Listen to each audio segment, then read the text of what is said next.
Before we begin our presentation, we would like to introduce ourselves first. My name is Amir Faris and this is Muhammad Irfan.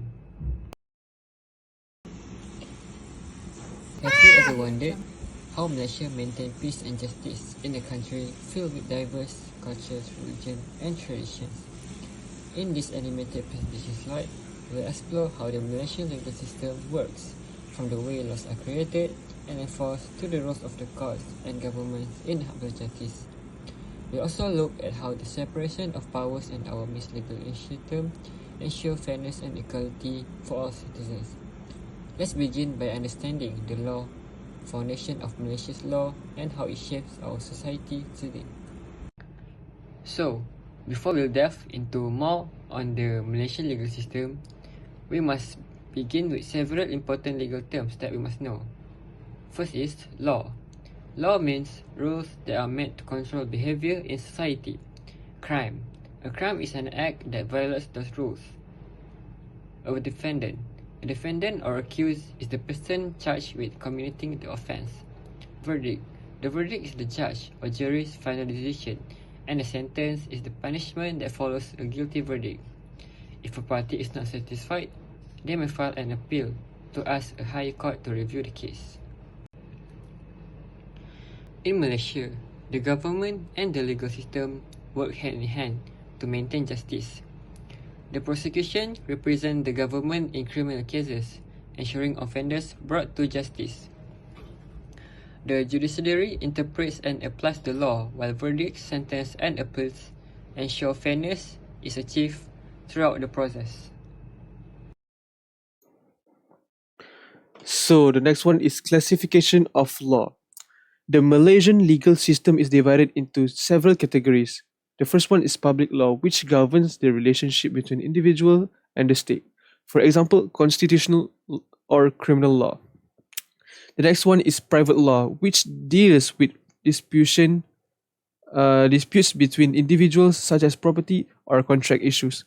Then we have criminal law, which focuses on crimes and punishments, and civil law, which handles non-criminal disputes.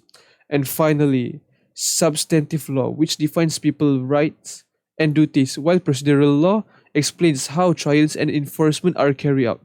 All these types of law work together to ensure justice is achieved in different situations.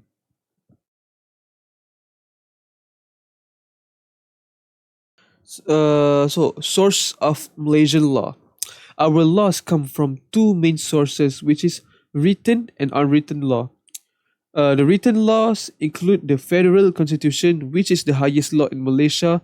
The State Constitution act as acts of Parliament, and subsidiary legislation made by authorities under a Parents Act. For the unwritten laws, it is include English common law, which we inherited from the British judicial decision made by Malaysian court, customary laws practiced by local communities, and Islamic law, which governs personal and family matters for the Muslims. These different sources ensure that our legal system covers all aspects of Malaysian society, from modern to traditional. Okay. State law and religious matter. Under the Federal Constitution, Islamic law and religious matters fall under the authority of each state. This means that each state has its own Sharia court and Islamic enactments.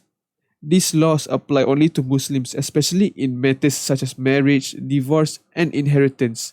Meanwhile, the federal parliament handles Islamic laws in the federal territories like Kuala Lumpur, Labuan, and Putrajaya. This shows how Malaysia respects both national and state level authority in managing religion. To prevent abuse of authority, Malaysia practices the separation of power. This principle divides power into three branches: the legislative branch, which makes law through parliament; the executive branch, led by the Prime Minister; and cabinet, which enforces law; and the judiciary, which interprets and applies the law independently. Each branch checks and balances the others. Each branches is very important to help govern the law. It is vital for democracy. It prevents concentration of power, promotes accountability and transparency, and protects citizen rights. By ensuring no branch interferes with others, Malaysia upholds fairness and the rule of law. So, in this part, mixed legal system. Malaysia is known for its mixed legal system, meaning it is combined with three legal tradition. First, common law from British system. The second one is Islamic law, which only applies to Muslim in personal and family matters. And third, customary law, which applies to native communities in Sabah and Sarawak. This mixture makes Malaysia's legal system flexible and inclusive of all cultural background.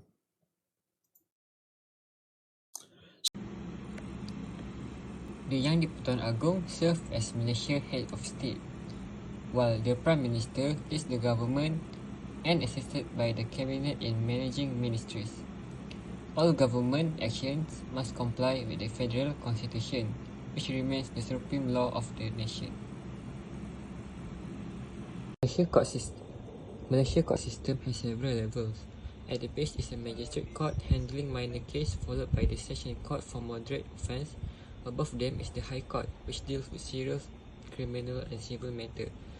The Court appeals has appeals from the High Court, and the Federal Court is the highest authority, making final decision on legal. In the courtroom, every person has a distinct duty. The judge decides the outcome and issues sentences. A magistrate presides over less serious cases. The public prosecutor represents the government and presents evidence. Meanwhile, the defense lawyer represents the accused, ensuring a fair trial. Together, they maintain justice and uphold the rule of law.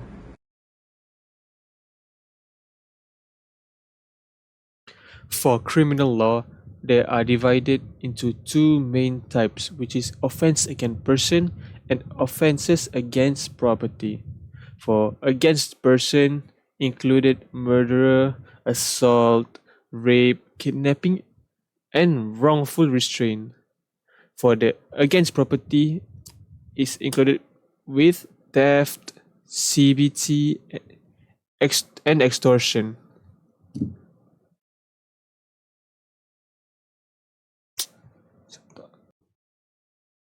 Okay, so what is retribution? So basically, retribution is morally right to punish offender gives expression to feelings of hatred and disgust people feel in confronting crime. So the offender is punished according to what he deserves.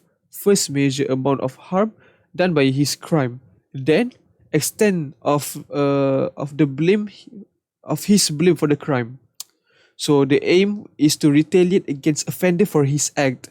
The offense was against law and community, and judge act as agent of community in imposing sentences. This punishment can be a message from community that it will not hesitate to retaliate to any infringement of the law. So basically, it is a concept of eye for an eye, tooth.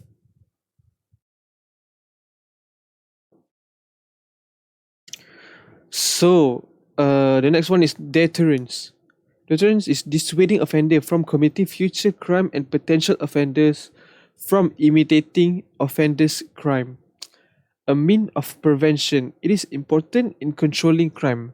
So the judges will act as guardian of law and order. So the function of this punishment is to punish offender for violating law. It is an act to condemn the offender, which the judges will take into account an effect of punishment to the community.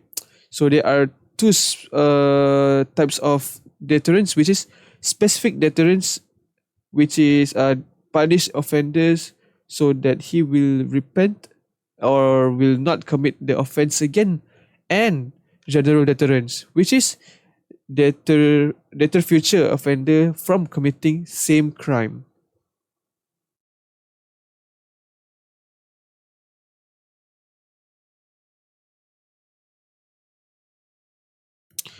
So the next one is rehabilitation. So in philosophy, offender is not responsible of the crime they made, or they are product of community or victim of event beyond control. So the judges will try to provide offender with requisite human or social qualities for them to control their future behavior to convert them into law-abiding citizens. So the sentence can imposed hoping offender will change attitude and will respect society's law and regulation. The judge will act as a doctor and find a way to diagnose, treat, and cure the victim.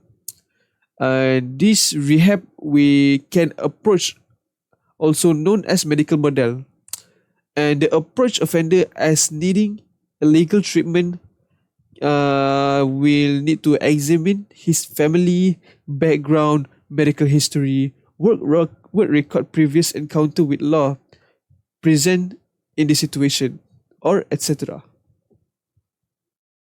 In conclusion, the Malaysian legal system is a well-structured framework that balances laws, government powers, and judicial authority to maintain justice and order in society. Throughout the presentation, we have explored how we are classified, where they originates, and how the state and Islamic law operates alongside the federal system. We also examined the division of law, legal practice, the court hierarchy, and the principle of separation power, which safeguards fairness and accountability. Thank you for your attention, and we hope this presentation will help you gain a clear and comprehensive understanding of how the Malaysian legal system works.